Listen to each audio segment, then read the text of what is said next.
Aloha, I'm Aja Eyre here with the weekly Maui Pono Network update. Thank you for joining us. It is the week of November 27th, and hope that you are healthy and well wherever you're watching this video from. All right, lots going on in the Maui County Council, so we're going to cover some of that stuff first. One of the main things that we've been watching is the property tax exemption for those who lost their homes or properties or lost use of their homes or properties. And it's looking positive that the bill is going to pass for a long-term property tax exemption. The council still has until December 31st, but it looks like they're going to do the final reading on December 1st for that bill to exempt those who lost their homes or properties or do not have access to them because of the fires. So we look forward to that. There were over 7,000 people that have been displaced because of the loss of property. And, our hearts go out to them. And a lot of people in flux still being moved here and there from hotels to short-term rentals to long-term rentals. And it's been a very trying time. If you're interested in helping, you can always go to the Maui Rapid Response and Red Cross. If you go to their Facebook pages, they have different projects that you can assist with. There's still some hubs operating on the west side that need supplies to help those who've been affected and afflicted by these disasters. But there is one positive note with that property tax exemption from the county. All right, the other thing that's happened, lots of property tax issues that have come up before the county. So they did go ahead and pass the long-term rental tax break. So for properties that were in short-term rentals or did not have a long-term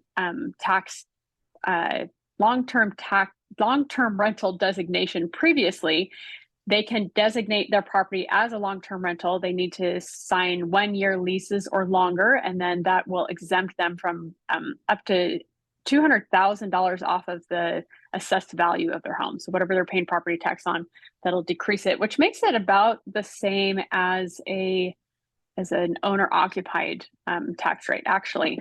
So if you have a rental and you've been signing leases that are under a year, if you sign a year or more, make sure you go onto the county website and get your long-term rental tax break application underway so that you can take advantage of that.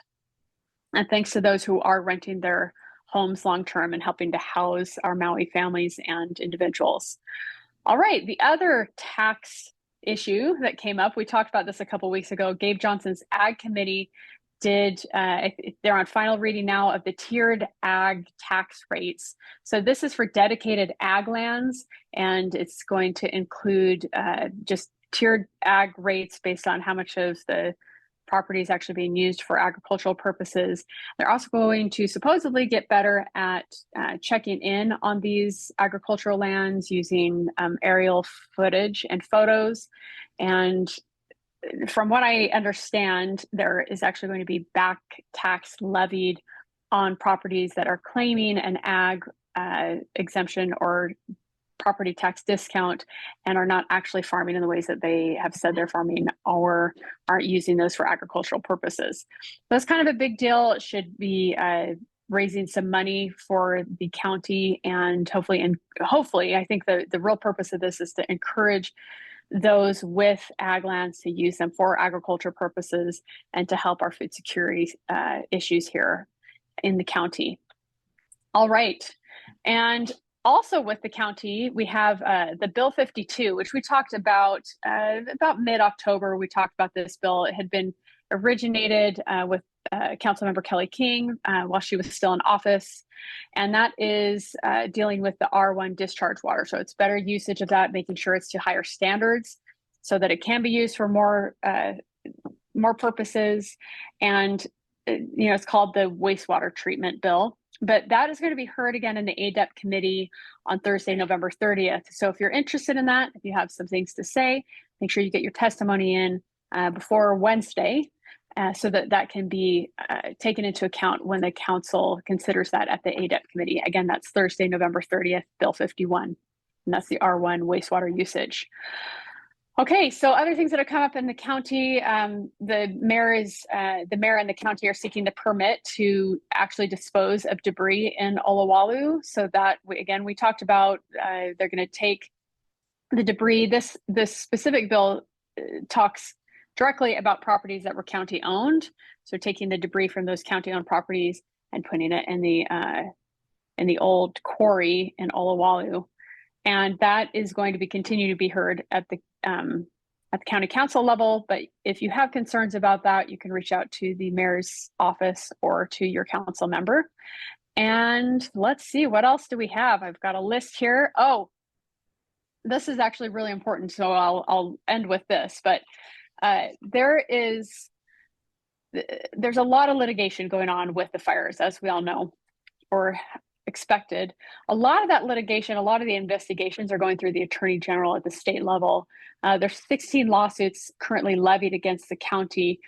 The issue with this is everybody's completing investigations that are involved in these lawsuits, and the government's completing investigations. But there is actually a petition up on our friend site, MauiCommunityInvestigation.org. Hopefully you visited that to see that the great investigative reporting that they're doing, all the information that they're gathering.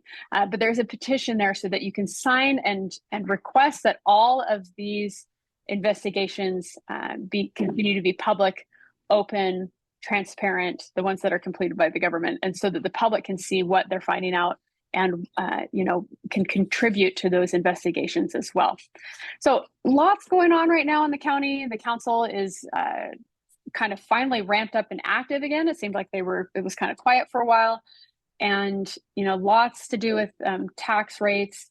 They're going to go into the beginning. They'll take a recess for the holidays, and then they'll have the beginning of the year, try to get those last bills in before they go into budget season again. So I can see how these the tax questions are coming up as well, because that will play into budget eventually. There is going to be a major budget shortfall with the fires.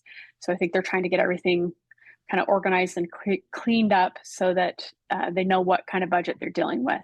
Okay, and finally, there have been a lot of concerns about fireworks, and this might be surprising because it's not New Year's yet, and it's not the 4th of July or any of these other holidays, but where we get used to hearing a lot of illegal fireworks. But there are fireworks just going off randomly, nightly, especially in Wailuku. There are a number of citizens down there that have expressed concerns about it.